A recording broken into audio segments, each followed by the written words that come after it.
আসসালামু আলাইকুম। আজকে আপনাদের দেখাবো ঢেউখালী সরকারি প্রাথমিক বিদ্যালয়ের প্রথম শ্রেণীর প্রথম সাময়িক পরীক্ষার বাংলা বিষয়ের প্রশ্ন। সময় 1 ঘন্টা, পূর্ণমান 50। স্বরবর্ণ লিখো। স্বরবর্ণগুলি অ, আ, হ্রস্ব ই, দীর্ঘ ই, হ্রস্ব উ, দীর্ঘ উ, রি, এ, ওই, ও এভাবে লিখতে হবে। এরপর 2 নম্বর এসেছে ব্যঞ্জন বর্ণ লিখো। ব্যঞ্জন বর্ণ লিখতে হবে ক থেকে ম পর্যন্ত। পূর্ণমান হচ্ছে 10। এখানে ক, খ, গ, ঘ, উ, চ, ছ, বর্গীয় জ, ঝ, ইয়, ট, ঠ, ড, ঢ, মূর্ধন্য ন, ত, থ, দ, ধ, দন্তন্য ন, প, ফ, ব, ভ, ম। এভাবে ক থেকে ম পর্যন্ত ব্যঞ্জনবর্ণ লিখতে হবে। এরপরে হচ্ছে 3 নাম্বার এসেছে স্বরবর্ণ দিয়ে শূন্যস্থান পূরণ করো।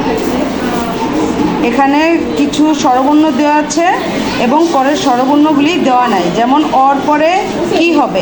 আ। হ্রস্বের পরে কি হবে? দীর্ঘ ই। হ্রস্বর পরে কি হয়? দীর্ঘ উ। রির পরে কি হয়? এ। ও এর পরে কি হয়? ও। এভাবে স্বরবর্ণ দিয়ে শূন্যস্থানগুলি পূরণ করতে হবে। 4 নম্বর এসেছে কার চিহ্ন। কার চিহ্নগুলি হচ্ছে আকার, হ্রস্ব ই কার, দীর্ঘ ই কার, হ্রস্ব উ কার, দীর্ঘ উ কার, রি কার, এ কার, ওই কার, ও কার, ঔকার। এভাবে কার চিহ্নগুলি সুন্দর করে এই ঘরের মধ্যে লিখতে হবে। আর এর মান হচ্ছে 10। এরপরে 5-এ এসেছে স্বরবর্ণ দিয়ে 5টি শব্দ লিখো। আমরা জানি স্বরবর্ণ 11টি। এখন 11টির মধ্যে যে কোনো 5টি দিয়ে শব্দ লিখলেই হয়ে যাবে।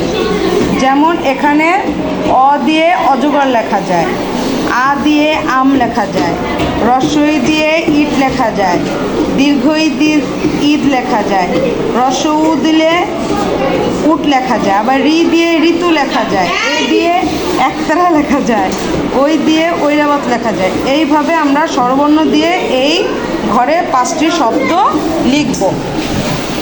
এটা হচ্ছে আজকে আমার প্রশ্ন। এই যে হচ্ছে এই প্রশ্নগুলির উত্তরপত্র।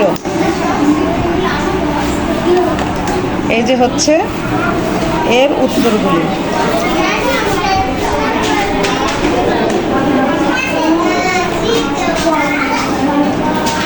এই ছিল আজকে আমার ক্লাস 1-এর প্রথম প্রান্তিক মূল্যায়নের বাংলা বিষয়ের প্রশ্ন।